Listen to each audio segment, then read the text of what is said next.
വീട്ടുകളിൽ പാല് കൊടുത്തന്നെ കൃത്യം ആ 1-ാം തീയതി കാശ് ആൾക്കാർ വീട്ടിൽ കൊണ്ടുപോകും. എന്റെ വീട്ടിലൊക്കെ കാശായിട്ട് ഒഴിഞ്ഞിട്ടില്ല.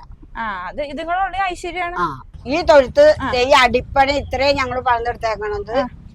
പിന്നെ ഈ കോലും കോഴിയൊക്കെ മേടിച്ചതോടുകൂടി 10,000 രൂപയാണ്. 10,000. പിന്നെ കോലും കോഴിയോ തൊഴുത്തുമ്പോ ഒരു പണിയോ ഞങ്ങൾ ചെയ്യും. പൂക്കളിരിക്കണുണ്ടോ? ആ പൂക്കൾ അങ്ങനെയല്ല ഇരിക്കണേ. അതാണ് ലക്ഷണമൊത്ത പശു. ആ പശുവിന്റെ പൂക്കൾ അതിനകത്ത് ഇങ്ങനെ നിൽക്കുന്നുണ്ട്. ഇത്രയും നാളും പശു വളർത്തിയിട്ട് ചേച്ചിക്ക് എന്തൊക്കെ ഉപകാരങ്ങൾ ഉണ്ടായിട്ടുണ്ട്? എനിക്ക് ഇഷ്ടംപോലെ ഉപകാരങ്ങൾ ഉണ്ടായിട്ടുണ്ട്. ഇഷ്ടംപോലെ എന്ന് പറഞ്ഞാൽ ഞാൻ ഇത്രയും പശുക്കളെ വളർക്കണ്ട. ഞാൻ വേറെ പുറമെ ഒരു പണിക്ക് പോണില്ല. അതെല്ലേ? പണി നിർത്തിയപ്പോ ഞാൻ സ്ഥിരമായിട്ട് ഇതിന് തന്നെ പുറത്തെ പണിക്കൊക്കെ പോകാണ്ടായി കഴിഞ്ഞപ്പോ ഇത് തന്നെ. അപ്പൊ ഇത് തന്നെ ആയി കഴിഞ്ഞപ്പോ ഇപ്പൊ എനിക്ക് 4 മക്കളായി.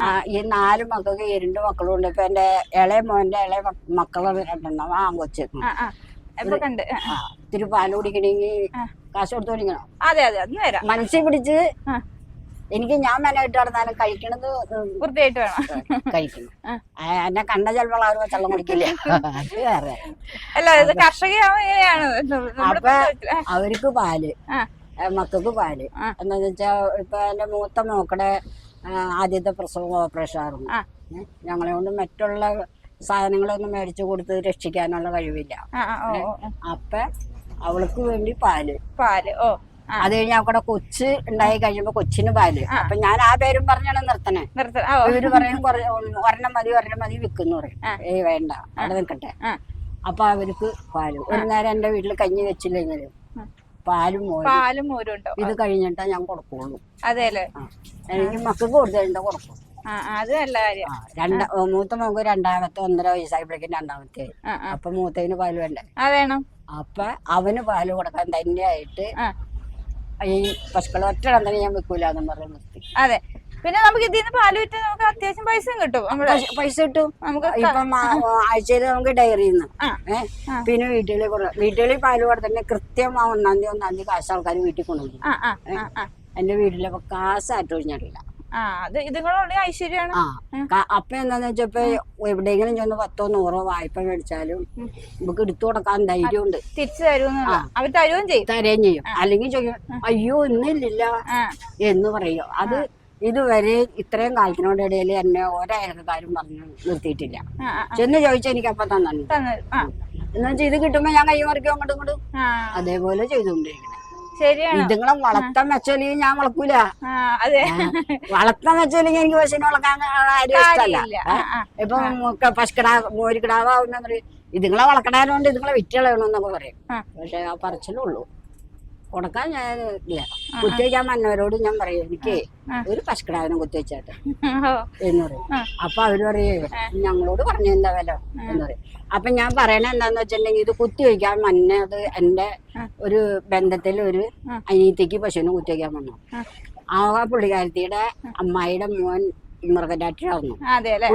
പുള്ളിക്കാരൻ അത് പരിശോധിച്ച് നോക്കി ഒരു പശുക്കിടാവിന്റെ ബീജം കൊടുത്ത് കുത്തിവെച്ച് കഴിഞ്ഞിട്ട് നല്ല ഒരു തക്കടി മുണ്ടി പശുക്കിടാവിനെ പ്രസവിക്കാണ് ആവശ്യം. അത് എന്നോട് പറഞ്ഞപ്പോ എനിക്ക് പിന്നെ ഇവരോട് ഞാൻ പറയലോടിങ്ങി. പക്ഷെ എനിക്ക് കിട്ടാൻ പോണ്ടോ? അങ്ങനെയാണ് ഈ പശുക്കളുടെ കാര്യത്തിന്. അങ്ങനെ എന്ത് കാര്യം ഉണ്ടെങ്കിലും ഞാൻ ചോദിച്ചറിയുക, അന്വേഷിക്കുകയും പിന്നെ ഞാനത് വന്നവരോട് പറയുകയും ചെയ്യും. അങ്ങനെയാണ് ഞാൻ പശുക്കളുടെ കാര്യത്തിന് ഇടപെടിക്കണം. വീട്ടമ്മമാർക്ക് പറ്റിയ ഒരു ഇതാണ് അല്ലേ? പശു വളർത്താ പോരാ, അവരോട് ഒരു പരിപാലനം വേണം, സ്നേഹം വേണം. അവർക്ക് നേരത്തിന് കുറച്ചുള്ളെങ്കിലും നേരത്തിന് തീറ്റ കൊടുക്കണം. അതേപോലെ നമ്മളിപ്പോ തീറ്റ കഴിഞ്ഞു പശു പ്രസവിക്കേണ്ട സമയമാണ്, അതൊന്നും നോക്കിയില്ല പോയി കിടന്നുറങ്ങി കഴിഞ്ഞാ പണി കിട്ടുന്നു. അപ്പൊ ഈ തൊഴുത്ത് പണി എത്ര രൂപ ശരിക്കും പറഞ്ഞാ? ഈ തൊഴുത്ത് ഈ അടിപ്പണി ഇത്രയും ഞങ്ങൾ പണിതെടുത്തേക്കണത്. പിന്നെ ഈ കോലും കോഴിയൊക്കെ മേടിച്ചതോടുകൂടി 10,000 രൂപയാണ്. 10,000. പിന്നെ കോലും കോഴിയോ തൊഴുത്തുമ്പോ ഒരു പണിയോ ഞങ്ങൾ ചെയ്തിട്ടില്ല. സാധാരണ ഈ കോലൊക്കെ ഞാൻ അവിടുന്ന് വെട്ടി കൊണ്ടുവന്ന് ഇട്ട് കൊടുക്കും. അല്ലാണ്ട് ഞാൻ മേടിച്ചില്ല. ഇങ്ങനെ ഈ ബന്ധം കൊടുക്കണമെന്ന് മാത്രമേ കാശ് കൊടുത്തു മേടിക്കുള്ളൂ. പിന്നെ ഒക്കെ മേടിച്ചോണ്ടെന്നുള്ള ഞാൻ വെട്ടിക്കൊണ്ടെന്നുള്ള കെട്ടും കാര്യങ്ങളൊക്കെ ഉള്ളു. ഇവിടെ നോക്കി നമ്മൾ ഇങ്ങനെ സിമ്പിൾ ആയിട്ട് പണിതാൽ മതി. ഒരു ഇതുപോലെ ഇങ്ങനെ പണിയാൻ ഷീറ്റ് ഇടുക, പിന്നെ എക്സ്ട്രാ ഒരു ചാർത്തും കൂടെ ചാർത്തി കഴിഞ്ഞ് ഷീറ്റ് ഇടുക. ചെയ്താൽ മതി.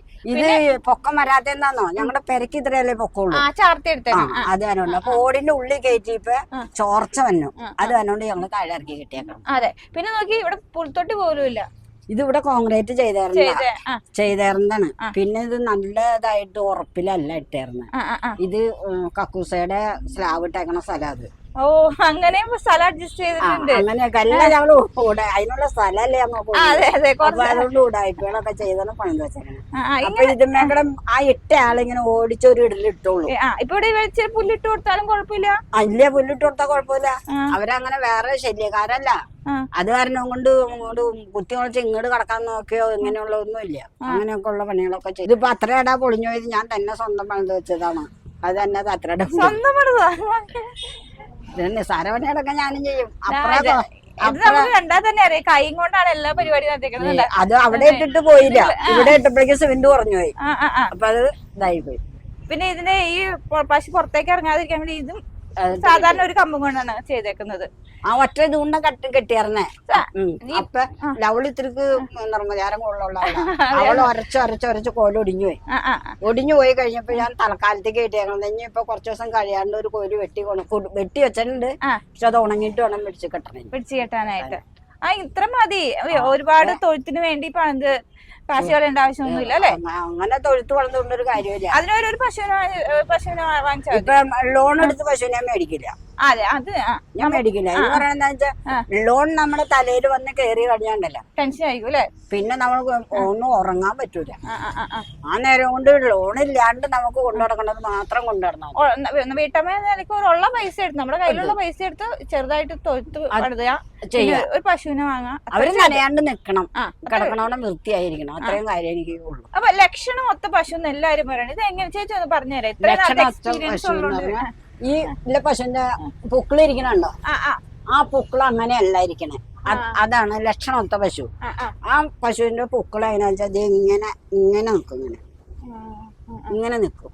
അത് മുന്നോട്ട് കൂമ്പി നിക്കണതാണ് ലക്ഷണമൊത്ത പശു, നല്ല വർഗവും പശു. ഇതിപ്പോ പുക്കിള് ഒട്ടിയായിരിക്കണം. അപ്പുറത്തെ അങ്ങനെ തന്നെയാ, ലൈന്റെ അങ്ങനെ തന്നെയാ. അപ്പൊ നമുക്ക് ഇത് ലക്ഷണമെന്ന് പറയാൻ പറ്റൂല. പിന്നെ വേറെ എന്തൊക്കെയുണ്ട്? വേറെ ഇനിയിപ്പോ പ്രത്യേകിച്ചൊന്നും ഇവരെ പറ്റി അങ്ങനെ പറയാനില്ല.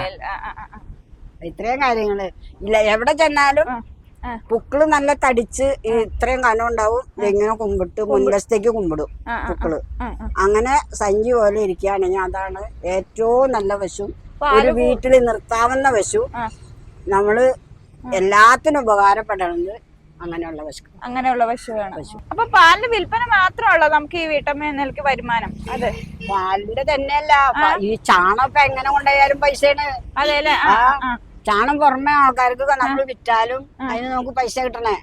പൈസ അപ്പൊ ഒരു വണ്ടി ചാണം, ഒരു ഓട്ടോറിക്ഷ ചാണം കൊടുത്ത് എത്ര കാശിനെ തരുള്ളൂ എന്ന് പറയാം. അപ്പൊ ആ കാശിന് അവര് ചാണം കൊണ്ടുപോകും. ഉണക്കി കൊടുക്കോ? അല്ല, ഈ പച്ചക്ക് കൊണ്ടുപോകും. ഉണക്കി ഇപ്പൊ ഞാൻ കൊടുക്കണത് ഒരു ചാക്കിന് 250 രൂപയായിട്ട് കൊടുക്കണം. ഇപ്പൊ 10,000 രൂപയ്ക്ക് ഞാൻ ചാണം വിറ്റു. അതെ അല്ലേ.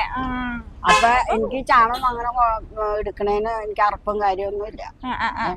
അതൊക്കെ തന്നെ എന്റെ വേഷം. അപ്പൊ നേരം വെളുത്ത പിന്നെ ഞാൻ അടിച്ചു പൊളിച്ച് നടക്കാനുള്ള നോക്കണേ. എന്റെ പശുക്കളുടെ കാര്യം, മറ്റുള്ള കാര്യങ്ങള് എല്ലാം ഞാൻ ഓടി നടന്ന് ഞാനാ നോക്കണം. ഇപ്പൊ ചാണം കൊണ്ടുപോയി ഇട്ട് ഉണക്കി ഇപ്പൊ ഇട്ടുണ്ട്. ഇപ്പൊ ഉണക്കി ചാണം തന്നെ കൊടുത്ത എനിക്കൊരു 5 രൂപ കിട്ടും. 5 രൂപ പിന്നെ നമുക്ക് എന്തുട്ടാ തീറ്റ, ഈ ഡയറി ചെന്ന് തീറ്റ പിടിച്ച് എത്ര കൊടുക്കണ ഒരു ചാക്കിന്. അവര് ചാക്കോണെന്ന് എനിക്കൊന്നുമല്ല. ഇപ്പൊ ഒരു ചാക്കോണെന്ന് വെച്ചിട്ട് 2 ചാക്കോണെന്ന് അത് നമുക്ക് മറ്റേ പാട് കിട്ടണം, സബ്സിഡിയോടുകൂടി കിട്ടണം. അപ്പൊ അതിന് 2 ചാക്ക് കിട്ടി. ഈ കിടാവിന് കിട്ടണത് കിട്ടുന്നുണ്ട്. അപ്പൊ അത് കൊണ്ടെന്ന് വെച്ചിട്ട് ഇവക്ക് തന്നെ ഇപ്പൊ ഞാൻ 1 കിലോ തീറ്റ കൊടുക്കണുണ്ട്. 1 കിലോ തീറ്റ കൊടുക്കണുണ്ട്. എന്ന് വെച്ചാൽ ഇനിയിപ്പോ ഒരു വയസ്സ് കഴിഞ്ഞു, ഒരു 1.5 വയസ്സാവുമ്പോഴേക്കും കുത്തിവയ്ക്കാറേ ആവുപോലെ. അപ്പൊ അതിക്ക് മുന്നേ അവളൊന്ന് എടുത്ത് കയറി പോരണം. അതെ, എന്നാലേ പശുക്കൾക്ക് ആരോഗ്യം ഉണ്ടാവുള്ളൂ. അല്ലെങ്കിൽ പ്രസവത്തിന്റെ സമയത്ത് ഭയങ്കര ബുദ്ധിമുട്ടായിരിക്കും. അപ്പൊ ചെന പിടിച്ച ഒരു 6 മാസം ആവുമ്പോഴേക്കും ഈ ആദ്യത്തെ പ്രസവത്തിന് തീറ്റ കുറയ്ക്കും. കുട്ടി വലിപ്പം വെക്കാണ്ടിരിക്കാനാ. എല്ലാ തീറ്റയും കുറച്ചേ കൊടുക്കുള്ളൂ. വെള്ളം ഇഷ്ടം പോലെ കൊടുക്കും. വെള്ളം തീറ്റ കുറച്ച് കൊടുത്ത് നിർത്തും. അപ്പൊ അവർക്ക് സ്വന്തമായിട്ട് അവരുടെ കാര്യങ്ങൾ പറഞ്ഞിട്ടു. രണ്ടും മൂന്നൊക്കെ കഴിഞ്ഞവർക്ക് നോക്കാനില്ല. അങ്ങനെയാണ് പശുക്കളെ ഞാൻ കൊണ്ടുനടക്കുന്നത്. അതുകൊണ്ട് എനിക്ക് വേറ്റുള്ള ബുദ്ധിമുട്ടൊന്നുമില്ല. നമ്മളെ തന്നെ നോക്കിണ്ട് നടന്ന പശുക്കളെ വളർത്താൻ പറ്റില്ല. ഇവരുടെ കാര്യം നമ്മൾ നോക്കണം. നമ്മുടെ കാര്യം നോക്കണം, അതിന്റെ കാര്യം നോക്കണം. നമ്മുടെ കാര്യം നോക്കുന്ന ഒരു പ്രശ്നമല്ല. ഇവർക്ക് ഇപ്പതേ 1 8 പുല്ല് ഇട്ട് കൊടുത്തു. ഇനി ഇട്ട് കൊടുക്കാൻ പറ്റാ. ഇനി നാളെ ഞാൻ പോയി അങ്ങനെ തന്നെ കൊണ്ടുവരും, ഇട്ട് കൊടുക്കും. അപ്പൊ ഇത്രയും സമയം നമ്മൾ കണ്ടുകൊണ്ടിരുന്ന കല്യാണി ചേച്ചിയുടെ പശു വളർത്തലാണ്. ഇതോടെ ഞങ്ങളുടെ വീഡിയോ വൈൻഡ് അപ്പ് ചെയ്യാണ്. ഞങ്ങളുടെ വീഡിയോ നിങ്ങൾക്ക് ഇഷ്ടപ്പെട്ടാൽ ഒന്ന് ലൈക്ക് ചെയ്യുക, ഷെയർ ചെയ്യുക, അതുപോലെ തന്നെ ചാനൽ ഒന്ന് ഫോളോ ചെയ്യാൻ മറക്കരുത്. അപ്പൊ അടുത്തൊരു നല്ലൊരു വീഡിയോ ഞങ്ങൾ വരുന്നതാണ്. അതുവരെ നമസ്കാരം.